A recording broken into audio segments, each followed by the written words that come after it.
Uma produção. Broá. Lição número 15. A Península de Setúbal.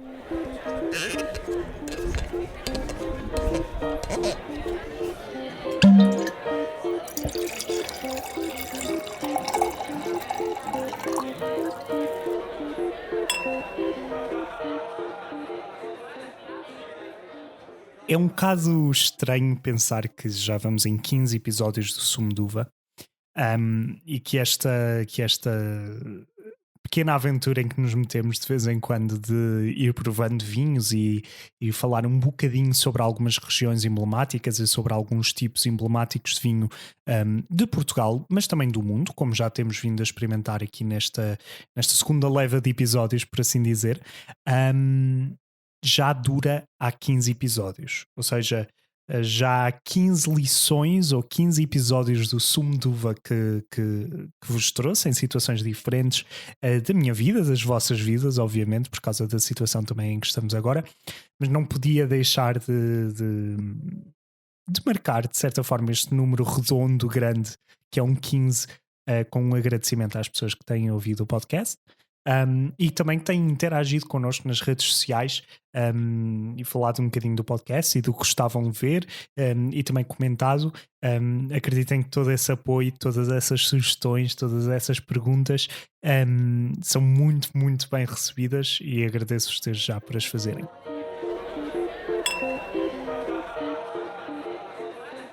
Hoje vamos falar de uma região que não é bem uma região, na verdade são 3 regiões. Aqui está uma coisa um bocadinho estranha desta história toda dos vinhos, ou que de vez em quando há nesta história dos vinhos, que é os vinhos são uma coisa que cá andam há muito, muito tempo. Como nós sabemos já, bebe-se vinho basicamente desde que há homens para meterem uvas numa ânfora e deixarem aquilo fermentar e produzir vinho. Portanto, o vinho já se bebe há muito, muito tempo. E no meio destas bebedeiras históricas, por assim dizer, há algumas coisas que de vez em quando acontecem que tornam a situação dos vinhos um bocadinho confusa, um bocadinho mais difusa, e que tornam muito difícil para qualquer pessoa contar a história do vinho. A história do vinho é uma coisa que sempre me interessou, e que me interessa muito porque de certa forma é a história da agricultura, é a história da viticultura, da vitivinicultura, e é a história de uma determinada produção industrial e económica, que é uma coisa que a mim me interessa imenso. E, portanto, há uma história neste nosso Portugal que está muito ligada aos vinhos. Já falámos da região da questão toda, do vinho do Porto, da região do vinho do Douro, da região do vinho do Dão. Já falámos de como é que essas regiões demarcadas, ou seja, essas regiões que basicamente produzem selos de qualidade para os vinhos, vão aparecendo através de ímpetos legislativos, mas também de algum lobby, por assim dizer, da parte dos agricultores, porque não nos podemos esquecer que o vinho é muito bom nós estarmos aqui a beber e não sei quantos, mas o vinho acima de tudo é um negócio. As pessoas querem fazer dinheiro e espero bem que façam dinheiro. Essa é uma das nossas grandes preocupações aqui, aliás, especialmente quando bebemos vinhos de pequenos produtores, que é porque é que o vinho é tão caro? Bom, porque tem de dar dinheiro a alguém. Ou porque é que os bons vinhos são tão caros? Aliás, bom, porque tem de dar dinheiro a alguém. Porque o vinho custa dinheiro a fazer, como é óbvio. E tudo o que sejam estratégias de selo de qualidade, por assim dizer, são coisas que têm sido muito apetecíveis aos produtores de vinho, às pessoas que exploram o vinho. E a história das regiões da Península de Setúbal tem muito a ver com esta questão de explorar o vinho, tem muito a ver com esta questão do selo de qualidade para poder vender vinho. Porquê? Porque a Península de Setúbal, ou a dita Península de Setúbal, que é uma região que começa imediatamente a sul do Tejo, depois de Lisboa, e que abrange uma área muito, muito variada. Ou seja, não abrange necessariamente só Setúbal, abrange Setúbal, Palmela, o Montijo, entre outras áreas. Ou seja, se pensarmos mesmo em termos climatéricos, esta área é bastante diferente entre si. É muito diferente nós estarmos a falar, por exemplo, da zona do Castelo Palmela, que é uma zona já quase de monte, uma zona já bastante rural, comparada, por exemplo, com um Montijo, onde as condições para fazer vinho são completamente diferentes. É uma área muito mais industrializada, muito mais urbana. Tudo isto mesmo à beira de Lisboa, obviamente. E esta Península de Setúbal é, como eu dizia, uma área muito dispar. E, portanto, quando estas áreas, estes vinhos da Península de Setúbal, começam a ser explorados economicamente por grandes casas de vinho, porque algo que se vê na zona da Península de Setúbal é um fenómeno muito parecido, de certa forma, com o fenómeno que acontece na região do vinho do Porto, que é casas e agentes económicos com bastante dinheiro que investem significativamente, em termos tecnológicos, na produção de um determinado tipo de vinho. E isso começa a acontecer em 1905, aqui está, quando se cria a primeira destas regiões, que é a região no distrito de Setúbal, quando se cria a região do Moscatel de Setúbal. Ou seja, uma região marcada para um tipo de vinho específico, que é o Moscatel de Setúbal, que nós hoje vamos provar, por sinal, aqui no podcast. Posso dizer desde já que é talvez, diria eu, um dos vinhos mais emblemáticos da região, da região, em sentido lato, da Península de Setúbal, lado a lado com o seu irmão mais novo, mas também, de certa forma, mais interessante, que é o Moscatel Roxo.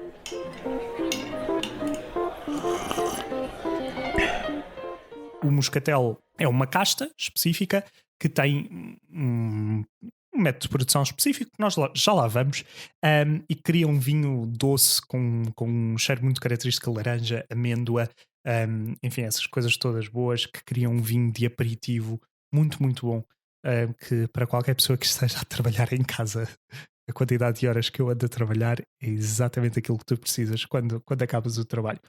Mas enfim, e em 1905 então surge a demarcação da região do Moscatel de Setúbal.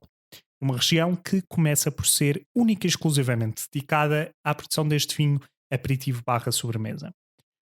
No entanto, não era apenas isto que estava a acontecer. E até mais perto da Serra da Arrábida, estavam a aparecer vinhos que ainda eram vinhos de mesa, ou já eram vinhos de mesa, por assim dizer, nomeadamente ali em Setúbal, em Palmela, na zona do Castelo, um bocadinho na zona de Simbra. Começa a aparecer uma zona onde se começam a produzir vinhos de mesa, exatamente por. E novamente, isto é um bocadinho aquela história que nós já avaliámos noutra lição, já ouvimos falar desta história um bocadinho, da história Vinhos do Porto, que depois levaram à produção de vinhos excelentes de mesa no Douro. Aqui é um bocadinho isso, ou seja, estas grandes casas, a Ermelinda de Freitas, a Bacalhau, etc., que produzem vinho moscatel, veem, agora bem mais tarde, veem uma oportunidade muito interessante de começarem também a produzir vinhos com um determinado nível de qualidade e começarem a produzir vinhos com, pronto, com algum vinhos de mesa interessantes, com algum potencial de venda, e com o selo de qualidade já das casas que produzem este moscatel, mas também, preferencialmente, um, com um selo de qualidade dado pela lei, ou seja, com uma região demarcada. Então, em 1997, o que acontece é que surge a denominação de origem Palmela, ou seja, os vinhos de Palmela, que são vinhos de mesa, não são vinhos moscatel, que os vinhos tintos usam uma casta que é a Castelão em todo o lado, menos em Setúbal. Na região de Setúbal, a Castelão é conhecida como Periquita, que é uma casta tinta muito, muito interessante, super aromática, muito framboesa, etc. Mas tem um potencial de envelhecimento relativamente bom se o vinho for de qualidade. Há vinhos Palmela que não vale a pena, como em todas as regiões de vinho, devo desde já dizer, há vinhos Palmela que não vale a pena envelhecer. Mas se efetivamente existirem as condições para se proporcionar um envelhecimento, ou seja, madeira e uma boa acidez que nos vai dar um bom envelhecimento, são vinhos com uma boa capacidade de envelhecimento. Um, Isso para os tintos e para os brancos, um, vinhos que usem maioritariamente Fernão Pires, que é uma uva branca, uma casta branca, também muito típica da região de Setúbal. Aliás, o vinho branco que nós vamos provar neste episódio do podcast é um vinho que transanda a Fernão Pires, por assim dizer, muito frutos tropicais, super cítrica, super floral, etc. Mas ao mesmo tempo também uma casta que é o Arinto, um, muito fresca, muito frutada, que criam vinhos que são frescos, relativamente secos e que têm até uma boa estrutura para vinhos brancos, e que normalmente acompanham bem com pratos de peixe ou com pratos de carne mais leves. No entretanto, para além ou seja, já vamos em duas, já vamos na região demarcada do Moscatel de Setúbal, que entretanto passa a ser a denominação de origem Setúbal, única e exclusivamente, para termos Moscatel de Setúbal, que é um vinho generoso branco, feita com a casta Moscatel de Setúbal, lá está. E depois o Moscatel roxo, produzido a partir de uma casta rosada, que é o Moscatel roxo, que são duas castas muito típicas da região, diria eu. Especialmente o Moscatel Setúbal, aliás, que é uma mutação genética, se assim quisermos, das outras uvas Moscatel, da uva Moscatel mais conhecida, e é um vinho licoroso, tipicamente. Também é algo que deve ser considerado, mas já vamos lá, já vamos explicar. Mas para além disso, ou seja, para além destas duas regiões, aparece uma terceira região, que é o vinho de origem da Península de Setúbal. Ou seja, são vinhos que já não têm de cumprir estas regras de utilizar umas determinadas castas, já não têm de usar a periquita necessariamente, já não têm de usar o Fernão Pires, já não têm de usar o Arinto, podem usar castas nacionais, tipo Touriga Nacional, Aragonês, uma Touriga Franca, mas também podem usar algumas castas internacionais, especialmente o Syrah ou um Cabernet Sauvignon, que funcionam muito bem quando misturadas com a Castelão, com a periquita, por exemplo, nos vinhos tintos.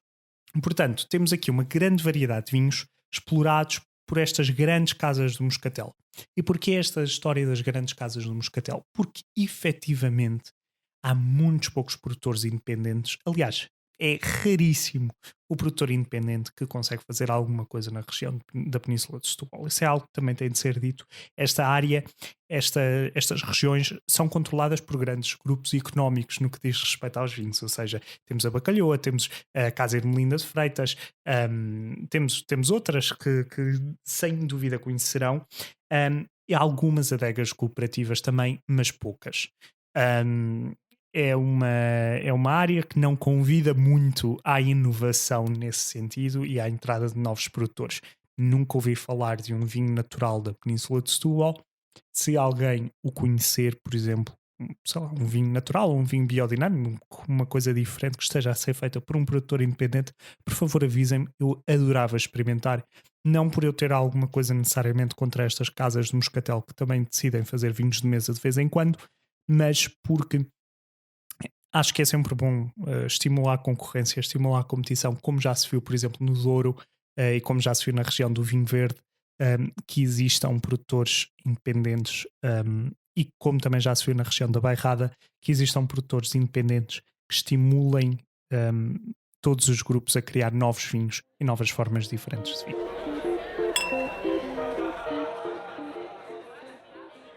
Nem só de vinho é feito o homem, de vez em quando também temos de fazer outras coisas para descontrair.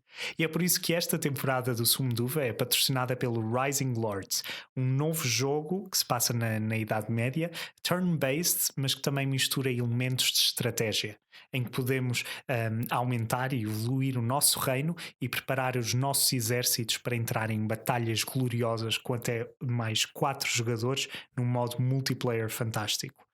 Muito obrigado ao Rising Lords por continuar a permitir que nós vos falemos de vinhos interessantes que vocês podem beber enquanto entram em batalhas míticas contra os vossos arqui-inimigos noutros reinos. O Rising Lords, claro, sai na Steam no dia 24 de Abril em Early Access. Procurei. O primeiro vinho que vamos provar aqui nesta lição do podcast hoje sobre os vinhos de Setúbal não podia deixar de ser então um moscatel de Setúbal. E vou aproveitar para, antes de provar o vinho, explicar um bocadinho mais esta história do moscatel. Muito provavelmente já provaram o moscatel de Setúbal. É um vinho relativamente conhecido, diria que é um dos vinhos generosos mais conhecidos do país, talvez o terceiro depois do vinho do Porto e depois do vinho Madeira. Mas então falemos um pouco do que é o moscatel de Setúbal. Ora, o moscatel de Setúbal é uma casta específica, como eu já disse, há o moscatel de Setúbal e o moscatel roxo, mas vamos provar o moscatel de Setúbal porque este é o mais emblemático, é o mais conhecido e é a casta mais interessante aqui. Ora, é um vinho generoso, ou seja, é um vinho que é vindimado quando a uva tem muito açúcar e na sua fase inicial de fermentação, na fase inicial de fermentação do vinho, junta-se uma aguardente vínica, normalmente quase 80% do volume de álcool, para parar a fermentação, aumentar o teor alcoólico do vinho, que sobe para os 17 ou 18%, e dar doçura ao dito cujo. Depois há uma maceração que tem uma duração relativamente longa para vinhos, para vinhos, aliás, normalmente 6 meses, e depois um estágio do vinho um estágio do vinho em barril, tal como acontece, ou em barril ou em cuba, aliás, tal como acontece com os vinhos do Porto, por exemplo, como acontece com a maior parte dos vinhos generosos. E aqui é onde realmente isto depende se vocês estão a comprar um moscatel barato ou um moscatel caro, porque o moscatel que eu estou a beber hoje, por exemplo, é um moscatel barato. É um moscatel entrada de gama, por assim dizer, mas que é um moscatel muito bom. É um moscatel de Setúbal da adega de Palmela, de 2017, datado de 2017, o que significa que todas estas uvas foram colhidas em 2017 e que estagiou durante 18 meses. 18 meses, ou seja, um período ainda relativamente baixo, ano e meio. Ano e meio, efetivamente, é o mínimo de período de estágio para um vinho poder ser considerado moscatel de Setúbal. Os vinhos depois podem ser datados, ou seja, pode haver vinhos que tenham ficado em estágio 5 anos, 10 anos, etc. Quantos mais anos passam, mais complexo é o sabor, efetivamente, do vinho final. Este vinho ainda é bastante doce, ainda tem algumas características, por assim dizer, que de certa forma demonstram que é um vinho relativamente jovem. Se tivesse sido, talvez, se tivesse estagiado por mais 5 anos, seria uma coisa ligeiramente diferente. O moscatel de Setúbal tem uma cor âmbar, não há outra palavra realmente. É uma cor lindíssima que este vinho tem, um âmbar, um pardo, uma coisa muito, muito bonita. Curiosamente bastante líquido, ou seja, não mostra o seu teor alcoólico, por assim dizer, pelo menos olhando para o líquido que eu tenho aqui no meu copo. Não faz grande gota, não, é uma coisa muito bonita de se ver. No nariz é uma experiência muito interessante, porque efetivamente a primeira coisa é que cheira laranja. Para mim é sempre laranja, um moscatel de Setúbal novo. É uma laranja quase em doce. Eu faço de vez em quando decido ir fazer doce e isto cheira a doce de laranja. É tal e qual aquilo que se cheira. Uma laranja quase compotada, o que faz sentido tendo em conta a aguardente e o que faz sentido tendo em conta o estágio. Mas é um cheiro muito, muito bonito que começa a antever alguma especiaria. Um, e o que é interessante é, depois se fôssemos comparar isto com o moscatel de Setúbal mais velho, que eu não tenho aqui porque, novamente, só queria vinhos que fossem até aos 20€, mas veríamos que depois as especiarias nos vinhos mais, nos moscatéis de Setúbal envelhecidos durante mais tempo, e portanto mais caros, como faz sentido, esses vinhos têm umas notas de especiaria muito mais complexas, e são vinhos que no nariz são mais, até são um bocadinho mais dourados. Vamos agora provar. O moscatel de Setúbal tem uma característica super interessante para um vinho generoso, que é uma coisa que não me deixa nunca me deixa de fascinar, que é, tem uma acidez que a pessoa pura e simplesmente não está à espera num vinho generoso. Se vocês pensarem, por exemplo, num vinho do Porto, é doce, doce, doce, ponto. Um vinho da Madeira é doce, doce, fumado, ponto.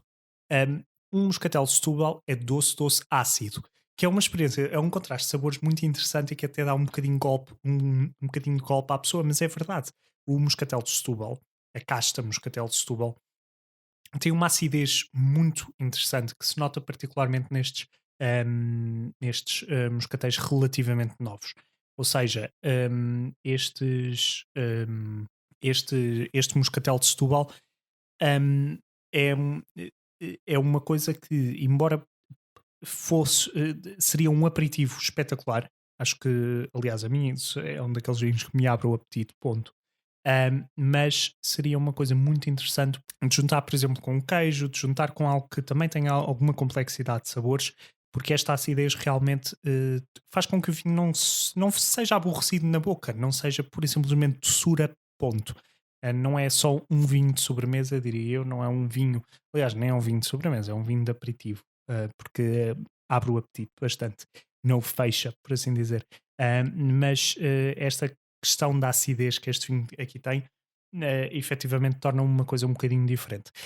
E depois, pronto, é a nota de laranja, o início da nota de especiaria, enfim, um vinho muito, muito interessante que a Adega Cooperativa de Palmela tem aqui, este moscatel de Setúbal de gama inicial, por assim dizer, ou de entrada, que faz um bom aperitivo, um bom momento para uma tarde eh, que esteja a precisar de correr melhor. Vá. O segundo vinho que aqui temos, é outro vinho que não é necessariamente um vinho muito caro, mas que, não sendo um vinho caro, exprime bem o tipo de vinho de mesa que se faz nestas regiões da Península de Setúbal. E neste caso falamos de um vinho da Bacalhoa, que é o Catarina Branco 2019. Este vinho é um vinho de denominação de origem Península de Setúbal, porque não tem única e exclusivamente Fernão Pires e Arinto na sua composição, mas neste caso usa igualmente uma casta estrangeira. Neste caso usa uma casta que é a Chardonnay, para além de Fernão Pires e Arinto na sua composição. Tirando esta questão, que muito sinceramente não traz grande coisa ao vinho, nota-se um bocadinho do Chardonnay, mas não se nota nada assim particularmente complexo. Tirando esta questão, isto é em tudo um vinho de nação de origem Palmela. É o último vinho que vamos provar hoje, porquê? Porque por uma razão muito simples, que é, eu não consegui encontrar verdadeiramente nenhum vinho nação de origem Palmela ou nação de origem Península de Setúbal, no único sítio que eu tenho disponível neste momento, que é o meu supermercado, que usasse um vinho tinto, que usasse a periquita maioritariamente, e que fosse um vinho bom para eu vos trazer aqui. E o Catarina, admito que não é um vinho que eu aprecio. Não é um vinho que eu aprecio porque eu não gosto particularmente da combinação Fernão Pires-Arinto. Portanto, mantenham isso nas vossas mentes enquanto me ouvem a descrever o vinho. Mas, no entanto, não deixa de ser muito emblemático deste tipo de vinho, não deixa de ser um bom exemplo do que é um vinho relativamente corriqueiro, feito com Fernão Pires e Arinto. Fernão Pires e Arinto são castas muito interessantes porque dão ao vinho uma nota muito amadeirada, mesmo quando o vinho não estagiou em barricas de madeira. Ou seja, dá-lhe, de certa forma, um bocadinho de um tom fumado que a mim não me agrada particularmente nos vinhos brancos. Tenho de ser completamente sincero. E parece sempre que estou a beber uma coisa muito amadeirada e é por isso, penso eu, que eu não gosto particularmente de Fernão Pires e de Arinto. Mas se estiver fresco, e se me apetecer, vai de certeza, como de resto qualquer vinho. Bom, por assim dizer. Porque este vinho, apesar de tudo, ainda é um bom vinho, ainda é um vinho feito com algum cuidado. Olhando para ele, é um vinho super pálido. É de uma cor, a cor do vinho branco é muito, muito fraca neste caso. É assim um verde, um verde, um amarelo vá, muito claro, muito a falecer. Mas também é uma coisa muito típica do Fernão Pires, do Arinto e ainda mais do Chardonnay, ou seja, aqui sim temos talvez um elemento desta casta. Colocando no nariz, vem imediatamente este tom de madeira quase fumada, que se calhar é uma irritação minha, mas o que também vem são notas de frutos tropicais, porque a Fernão Pires então tem esta característica muito própria de ter uma tropicalidade, sei lá, uma banana, um ananás, se quisermos, assim uma coisa muito fresca, e depois umas flores também muito frescas, uma coisa muito cítrica que já é o Arinto a jogar um bocadinho. E é um bocadinho este blend que nós vimos, fruto tropical, flor super fresca, vinho branco relativamente amadeirado ou com um odor amadeirado por causa desta combinação destas duas castas, que é isso que produz. Temo que na boca experimentemos uma das coisas mais estranhas de Chardonnay, que é um sabor ligeiramente férreo que pessoas muito mais sábias do que eu já descreveram como sendo muito parecido com urina de gato. Eu nunca provei urina de gato, portanto não sei, mas se encontrar um sabor férreo, já vos sei de dizer. Ora então, mas provemos o vinho, neste caso. Lá está, é um vinho que não é particularmente complexo, devo dizer, não. Este vinho não é um vinho relativamente corriqueiro, sou pena de me estar a expressar mal, mas não é um vinho super complexo. É um vinho simples, mas que mostra bem este blend. É um bom exemplo desta combinação muito específica de sabores, que é ou desta combinação muito específica de castas, que é Fernão Pires e o Arinto. Lá está, volta a confirmar esta questão do fruto tropical, se calhar até um bocadinho mais do que no nariz, a flor desaparece um bocadinho, é mais fruto tropical à força, com esta questão também ligeiramente amadeirada e com esta questão ligeiramente férrea do fruto tropical, um bocadinho férreo, ou da flor um bocadinho férrea do Chardonnay. Estas três castas funcionam efetivamente bem entre elas, não posso dizer que não, e dão-nos aqui um bom exemplo do que será um vinho de mesa, ou pelo menos um indício do que poderá ser um bom vinho de mesa, não me querendo alongar muito, da região da Península de Setúbal. Portanto, aqui está um bom exemplo desta combinação, ou um primeiro exemplo desta combinação que depois poderá ser usada noutros tipos de vinhos para criar vinhos magníficos e efetivamente muito bons. E lá está, e lamento, e devo voltar a dizê-lo, não ter aqui um vinho que seja maioritariamente castelão ou maioritariamente, aliás, periquita, como seria o termo nesta zona, mas efetivamente foi-me impossível encontrar este vinho nesta altura, nestes vinhos, aliás, nesta altura um bocadinho complicada em que estamos, mas se alguém tiver uma sugestão desse tipo de vinho, ou seja, de um vinho tinto da zona de Palmela ou da zona Península de Setúbal, que use maioritariamente castelão ou periquita, sou todo ouvidos. E aqui está mais uma espécie de visita a uma região interessante, penso eu, que é a Península de Setúbal, uma região em que as coisas também não mudam muito, ou seja, estas casas do moscatel já perceberam que têm aqui umas receitas que funcionam, nomeadamente o bom do moscatel, depois há alguns vinhos de mesa, no caso dos brancos, o Fernão Pires e Arinto, no caso do tinto, o castelão maioritariamente. E efetivamente para mim, e em jeito de conclusão, tenho de dizer que esse é o grande problema desta região, é que isto não sai disto.